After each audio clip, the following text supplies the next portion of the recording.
প্রিয় দর্শক, আসসালামু আলাইকুম। আমার ইউটিউব চ্যানেল ও ফেসবুক পেজে আপনাদেরকে জানাই স্বাগতম।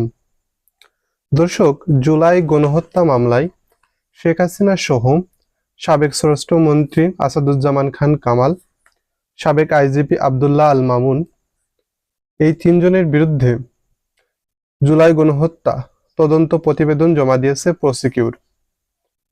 সোমবার অর্থাৎ 12 মে চিফ প্রসিকিউটর তাজুল আহমেদের কাছে তদন্ত প্রতিবেদনটি হস্তান্তর করা হয়েছে। দর্শক, এটি প্রথম শেখ হাসিনার বিরুদ্ধে জুলাই গণহত্যার সরাসরি তদন্ত প্রতিবেদন জমা দেওয়া। এর আগে একটি তদন্ত প্রতিবেদন জমা দেওয়া হয়েছিল 18 ফেব্রুয়ারি, যেটি জুলাই গণহত্যা প্রতিবেদনের মানবতা বিরোধী হিসেবে মামলাটি হয়েছিল এবং সেটি 20 এপ্রিল জমা দেওয়ার কথা ছিল। এই প্রতিবেদনটি সরাসরি শেখ হাসিনার বিরুদ্ধে